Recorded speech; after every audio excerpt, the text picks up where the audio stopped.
Pooty did the call, so I have time to do a little bit more of this farce called the Trimet Board of Directors strategy meeting, where they're going. Look, they're all laughing. Look, they're all having a great time over there. Where they're going to come up with all these rationales for raising your fares. And those of us who know anything about the system know it's all lies and nonsense. Okay, it's just lie after lie after lie. We know what's actually happening. The elites are squeezing the life out of us. My property tax has gone up $500. My heating bill has gone up 30%. My electric bill's gone up 30%. Everything is going up. The squeeze is on, and Trimet's going to get in on the squeeze. And then also they're going to toll you. So I mean, they're just these corrupt elites are killing us slowly, so that we can't feel it. And they're laughing. See, they're having a great time. See how much fun she's having? What's she, 250,000 a year? That's how they do it. You know, that's how they get these people to do these things. They pay them well so that they squash us. Remember when McFarlane cut our health benefits, cut our pensions, got rid of all the cheap fares? They gave him a $30,000 bonus to do it. I mean, it's just that's how the world works. It's a death cult. Until you can get that through your head, you can't get anywhere. Until you can understand all of these people are the enemy of you, you're not going to get it, man. You're gonna keep buying this status nonsense, like Jason here, my buddy Jason. I don't know how the hell I became friends with him. He's like so opposite from me, yet somehow we maintain a friendship, which I still to this day don't get how we can possibly be friends with the way he thinks and the way I think. But somehow we do it. Now, I also figured out something else. You know, I've been thinking. I think about this. See this here, 50 million. See this, and the next year, 56 million. Guess what? This figure is 12% higher than this figure. So they projected the fare increase to bring in this amount. In other words, they projected zero ridership growth. We're going to get the same exact amount of money as we got last year. And as you can see, it's going up every year. But this figure of 56.2 million actually represents a 12% increase if there's no extra riders, when we know there will be. I mean, I have to go over this again and again. We know this is a farce. We know why they're raising the fare. We know all of these things. You know, they're sitting on $583 million right there, okay? They're just sitting on it. That's a $500 million. $583 million. We're just going to sit on that and raise your fares while we sit on a $500 million. And yeah, it's no shit. It's way over the 2%. Let's figure out what 2.5% of the operating the system is anyway. First of all, their budget is 1.92 billion, but for some reason we don't get to know what the rest of that is. All we get to know is that 817 million is for a day-to-day operating, but it's only 458 million of that to operate the system. So even if we take this number, 817 million, and we go and we multiply that times 2.5%, 817. Oh, I got my calculator. Hold on. I'm going to do it right here. Okay. So let's do it right here. So what is 817 million? 817 million times 2.5% equals, it's 20 million. 20 million. That's what they're supposed to have in their bank, okay, to keep the thing going. They're supposed to have 20 million. You see this? Can you see can you see this clearly? That's the standard. But what do they have? They have 500 million. All right? Now, do I have to keep going over this? I mean, I know there's no point because nobody's going to see this. And I just, for some reason, I keep watching it, even though it makes me want to kill myself.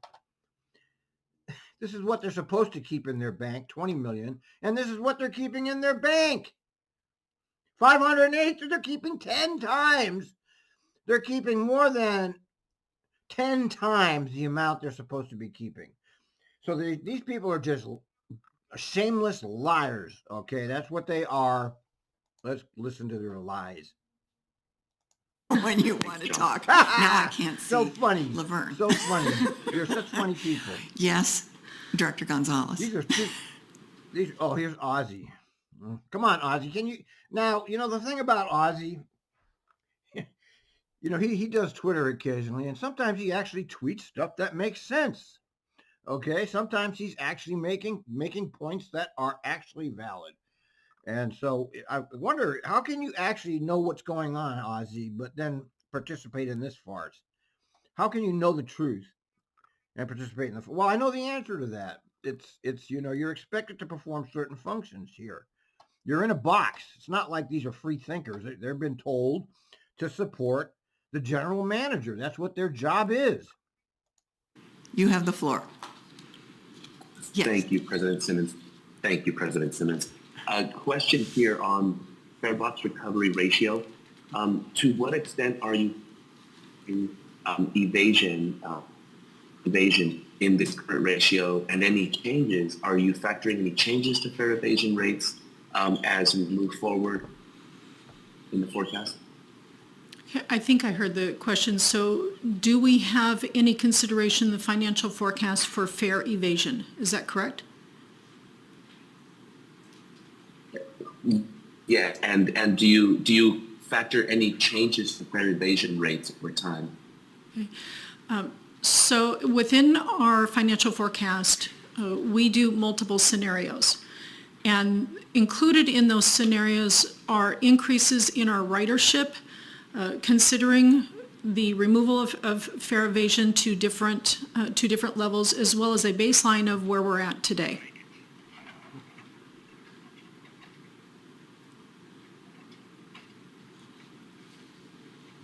And are you forecasting a reduction in fare evasion rates? I'm operating under the assumption that our new safety and security team are going to help in this. So if you're doing that reduction. Yes. Yeah, what a load of crap. Okay, we'll move forward. Thank you. So operating costs as displayed in the green bar. This guy, Frederick, whoever he is always arguing with me. Now he's a scanner. I mean, a Ukraine supporter, which, whatever, if you want to support that nonsense, be my guest. But here he is defending solitary confinement, okay, which is torture. But we're not here for that. Continues to climb on an average of 4.2% annually, whereas our passenger revenues, the blue bar, has not kept pace. The red line demonstrates the percentage change in our base fares from fiscal year 2010 to fiscal year 2022. The total percentage change since fiscal year 2010 demonstrates that Trimet's pricing strategy has not kept pace with the increase. I don't know. When you look at 2010, I mean 2010, it's under 100 million. So I mean, what's the green line? Where's the 20% service reduction cost? How come I don't see it here? What's this? What is this? COVID-19. Oh, that's COVID. Increase in operating costs. And Trimet is now operating at a fare deficit, not just due to inflation, but due to the increases in service and our infrastructure enhancements. Next slide. Okay. As we look at a snapshot of our peer fares, it demonstrates that first, Trimet is lagging behind in the adult base of many of its peers. And second, Trimet's daily ticket price, displayed in the far right column, is well below those of our peers All right. from 17 to as much as 55. All right. Let's see what we got here. All right. Trimet 250. Marta's 250. Muni. These are much bigger systems, especially Muni. New York City is huge compared to fucking Trimet. Okay, huge. 5%. Yes, Director Way. I'm sorry, can I make just a quick comment on that? So I know that in our proposal, there's an effect on youth pass as well. And I think it would be helpful, because right now the adult is just outlined, but maybe moving forward, for educational purposes, it would just be helpful if any of these other cities are also, what are their efforts around serving youth, high school students, et cetera, and then our snapshot as we currently have it. Okay. Director Edwards. Yes, I had a question on this snapshot of peer fares. Do we have also a comparison of what their ridership looks like?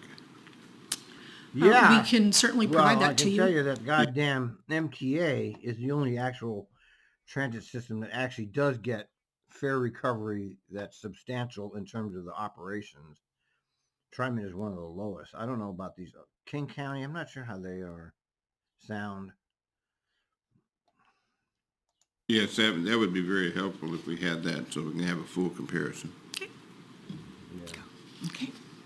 probably.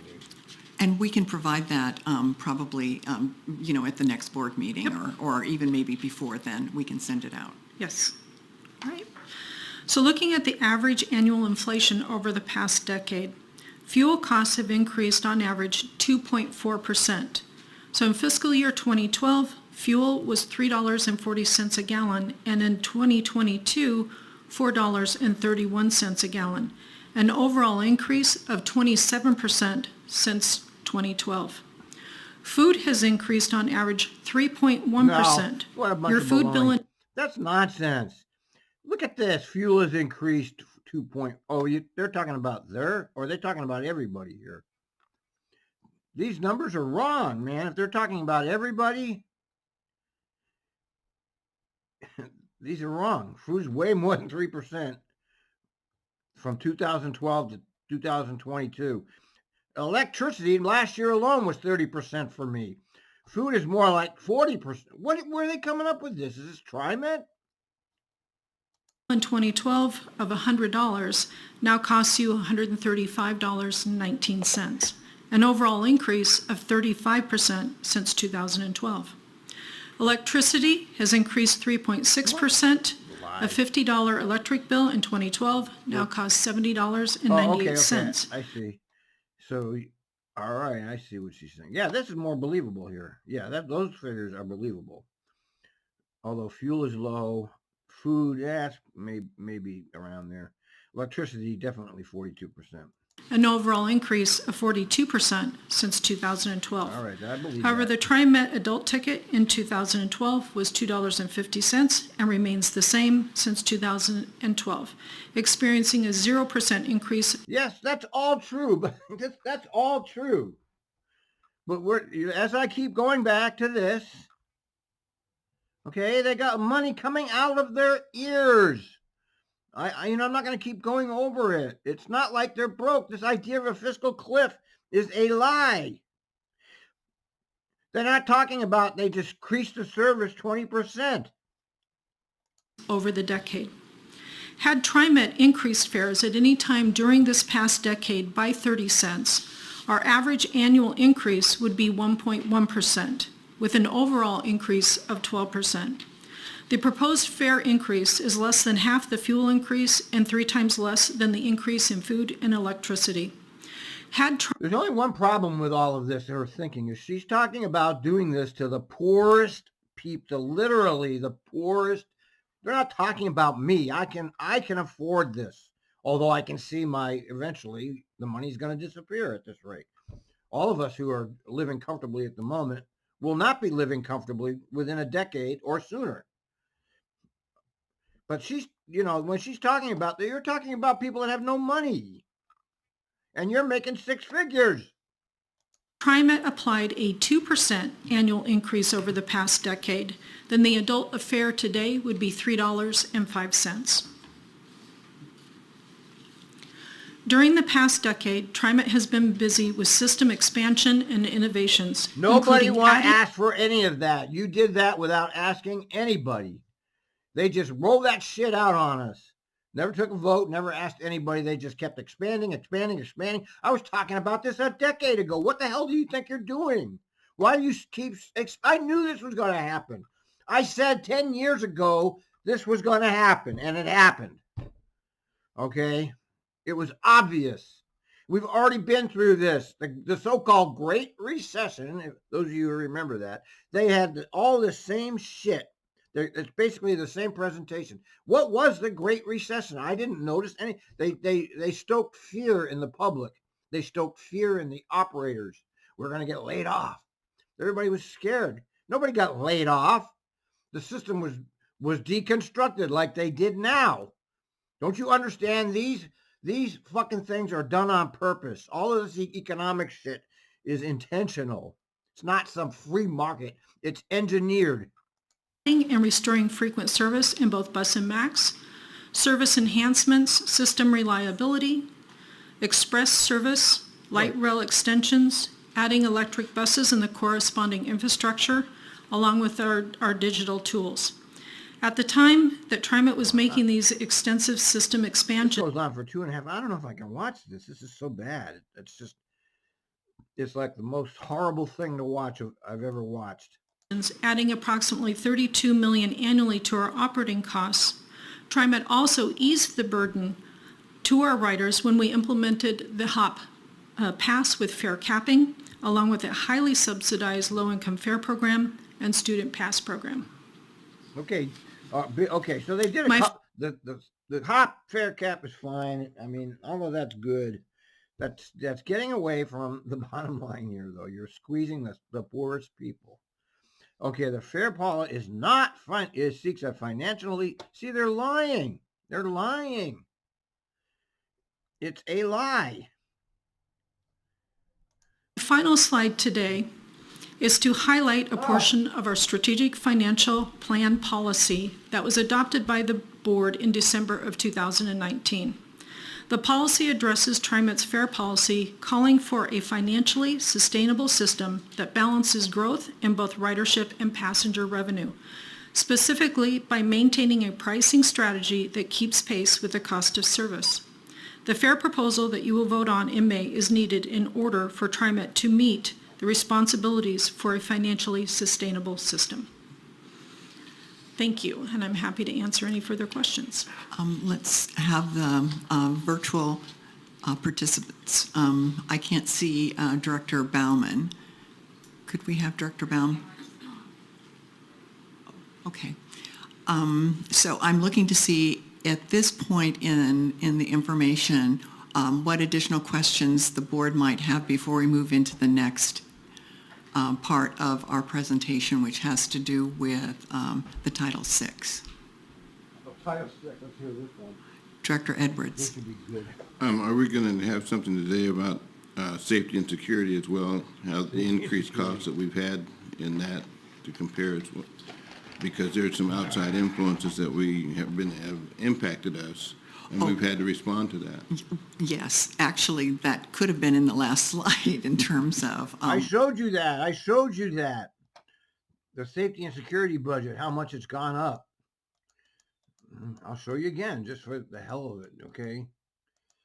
Let's see if we can find it here. I need to... all this crap here. A small piece of history. Come on. Well, okay. No. I'm going to just show you for the hell of it, man. You see how much the general manager went up. I told you this already. I showed you this. Okay. Office of General Manager. 2021, $563,000. Proposed. $5 million. Right there. $5 million. Okay, that's the fare increase right there. It was 800,000. Now it's $5 million. Now look, all of these Chief Operating Officer Division, 11 million, 2021, 15 million. Now it went up. Why? You cut the service 20%. Administration department. Look, the whole division, all of these different things here. 231 million in 2012. Oh, fuck. Jesus, this goddamn computer. 284,000. It went up, even though you cut service by 20%. All right? Oh, and here's the one. Safety and security, $20 million in 2021. And what's the budget now? 65 million. Triple. It's tripled. Get that? What we've had to do to respond to the environment in which transit done- is providing service in the community, and the increased vandalism and crime that has been taking place on the system. Yeah, That's right. true. Yeah. I don't think we had planned to present anything other than what we presented I was just trying to say something.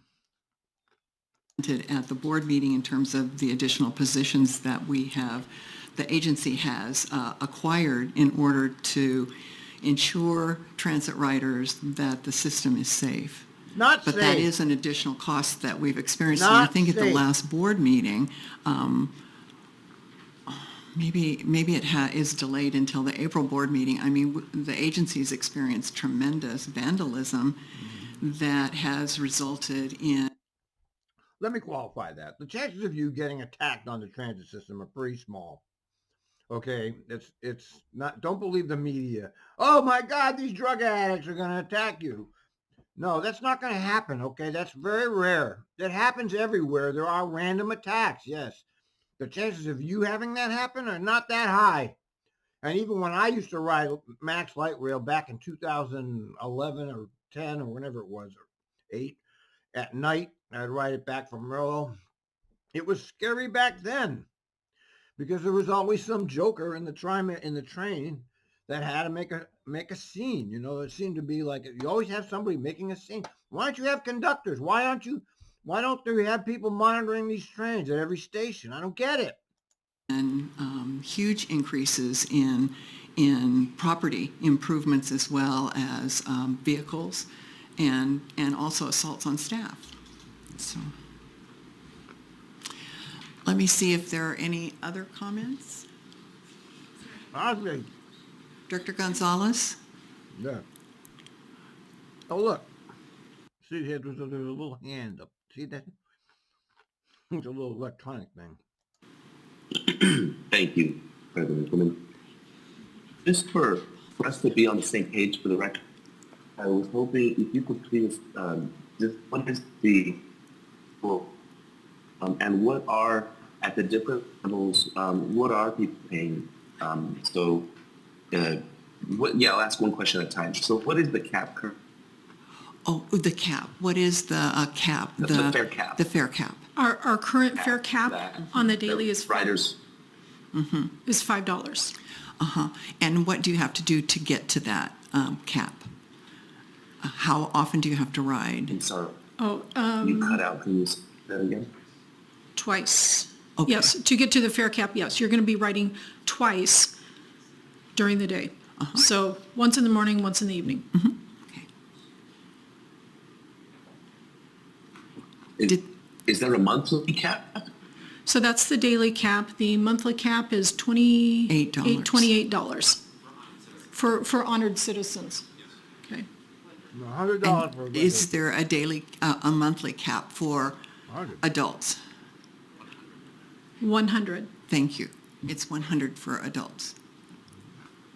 But that's for a month of unlimited rides. Yes. Yes. Now, Director Gonzalez, did you have a second Thank you. question? And the low income fare, Low. what is that currently once a person has enrolled in the program? Is there a cap on for a low-income fare? It's $28. And the daily pass for a ride? For low-income fare is right now $1.20. So the fare is $2.50 for a ride, but 50% of that is subsidized. It's for low-income fare, yeah. It is $1.25 for low-income fare and Yes. honored citizens. Yes. Yes. You don't know that, Ozzy? Why don't you know that, Ozzy? Why don't you know that? Okay, you're on the board. For crying out loud, Ozzy. Yeah, and $2.50 for the full day. Okay. Director Way has a question, and then we'll come back to you, Director Gonzalez, if you have additional questions. So my sort of, I guess, statement or question was around the last slide when we're looking at our fare policy. And I guess the part that I'm still hung up on a little bit is the supporting the ridership piece and increasing that base post-pandemic. And you know, I think with the current proposal that we have, it's increasing fares, right, on various groups. And what I'm I'm trying to connect the dots here because the riders that we're currently seeing that we've seen sustain Trimet, even through the pandemic, are a lot of the frontline workers, are a lot of low-income folks. They're transit dependent. They're people with disabilities who, because they have no other choice, are going to continue to keep riding Trimet.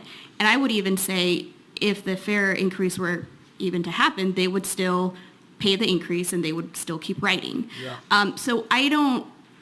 So that's not the population for me that I'm worried about in terms of those ridership numbers going up, because I think they are going to continue to go up and sustain our organization financially. My question is around what are we doing to increase ridership in the downtown business core where we see these office buildings that are, quite frankly, they're empty now, right? People are working from home. So there's a part of an equation here of how do we continue to increase ridership? Because that's the lifeline of transit, is seeing these buses full, seeing the maxes full. And I just feel like as an observer, they're empty a lot of times to nobody's fault. I mean, the pandemic really rocked a lot of things. But how are we talking to businesses about, hey, how do we get your 300, 400 employees back onto our transit system? So Director Way, there's two very important pieces to what you're talking about that Trimet has no control over. One is does a business continue to operate in downtown Portland? That's outside of our control.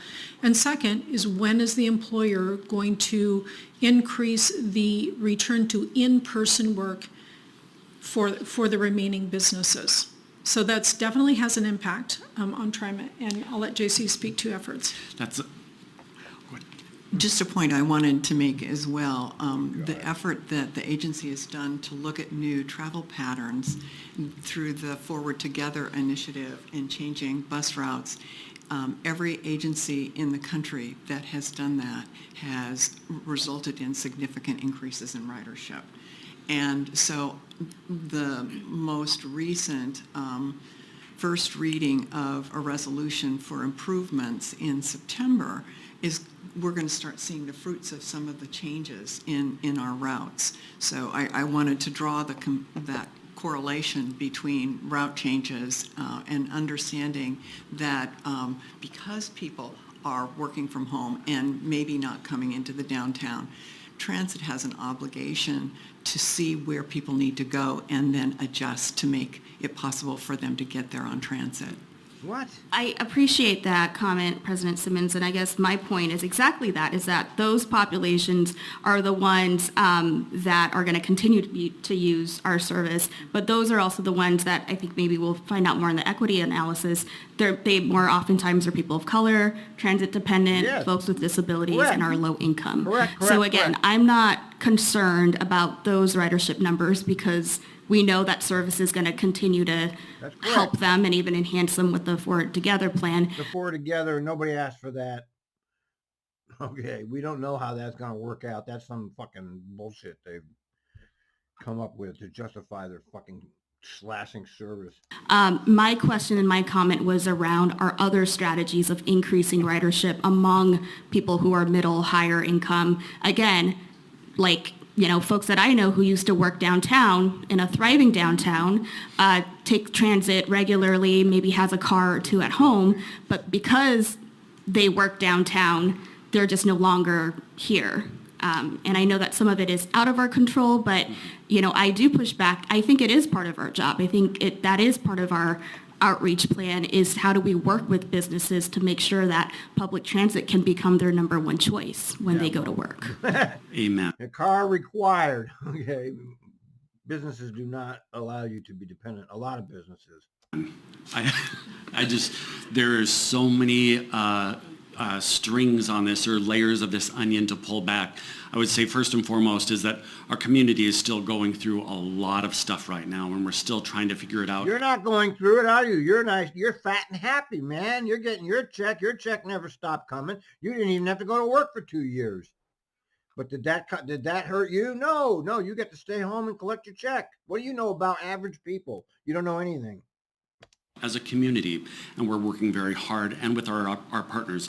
I will say this, there are days where our own safety and security is doing so much on our system, and it's really us working to get that story out. Just yesterday, Andrew Wilson and folks from my team met with the federal government, who have 7,000 employees that they normally bring to downtown Portland. And right now, they're only coming back 2 days a week, maybe 3, and they're having a tough time doing that. And even Trimet. Yeah, who the hell wants to come back to work?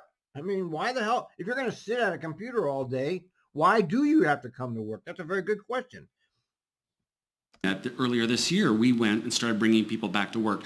You're seeing a lot of businesses do that because they're seeing the value of in-person work.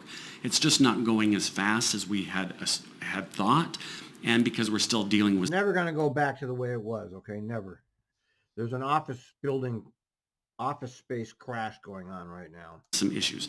So there's a lot of work that we're doing. Our employer teams are meeting with a lot of those folks. Look at that nonsense. We start selling those contracts for universal passes, like employer passes, starting in May. And that's going to be a focal point, is really to talk... You have to have the service, and it has to be reliable. The bus service has gotten a little bit of its reliability back, but it's only still operating at 20% of what it used to. The frequencies are terrible on most of the bus lines. Talk about the safety and security that we're doing on our system, because we're doing a lot, and it is getting better. And frankly, the story is on us. It's making sure that we're telling that. While I'm on this, let me look at. Okay, let's look at my buddy PDX scanner here. I don't know what he's talking about. He had, where is it? Okay, here it is, right here. Henry. Okay, the whole fucking media has, and KATU is the kill 'em all station in fucking Portland. I hope people know that. Okay. They're the ones that push for the police state. They're the anti-union Fox News type channel who step up and try to destroy the unions and whatever. So what they're doing here, what they're doing with all of this is that you're hearing on social media, which is a horrible place to get information anymore. It's just ruined, They're saying that it's the DA's fault that there's stabbings going on. Okay, they're trying to blame it on the DA. Okay, instead of putting it on the Trimet management, who has neglected to install driver barriers that work. They're trying to make it's all the DA. It's the DA. He's the reason all of this is happening. And people can't think critically. They're all like, oh, it's Democrats. It's bad, blah, blah. You have all these people that can't think clearly out here. They're believing this nonsense. But this whole fucking push is wrong. They shouldn't be worried about the DA. They should be worried about getting goddamn barriers that work in their buses. story out there. Now, I want to make sure we don't get ahead of our skis. We want to make sure that we are providing that safe, reliable service before we ever start promoting ourselves. So Yeah, it's kind of that chicken and the egg that we're in right He's right about that part. Yes, he's got that part right. now, but we're almost there, and, No, you're and we're not. feeling You're very not even confident close. about that. You're not even close. I would note that the fare increase, you talked about all of those folks who use our system right now, and before the pandemic, we saw such a huge level of choice riders. People had those 2 cars at home that were Yes. using our system all the Right time. about that, too. And then when the pandemic hit, we were really using our service to help people, essential workers, get to Yeah. our service. Who are not so you. really You're not an open- essential worker. You're an elite working in a technocracy. You are unessential. You don't do this shit. You go to meetings and talk about shit. You're a parasite, JC. up our eyes around that. I would say for all those people who are using our service, if they're using it every day, they will not be affected by this fare increase. Yes, they It's will. gonna be What those- kind of fucking thing is that to say? I can't take. What kind of thing is that to say? Oh my God. Well, all right. Well, maybe I'm a little. Okay, what do you say? All right, I'm overreacting. Because if you use the system 20 days, a month, or more, you're actually going to be fare capped. That's what he's saying, right? All right. All right. I don't have to freak out if that's what he's saying. those one-offs that the fare increase will actually be affecting. All those people that were trying to get back on the system for employers, whether they're small or large, they won't be affected either. So it's really those one-offs that this fare increase will really affect. Okay. He's right about that. Okay, I can't take any more of this. I got to stop. Okay, he's right. That's true. I'm not going to dispute him on that one. But I can't take any more of this. I can't take it.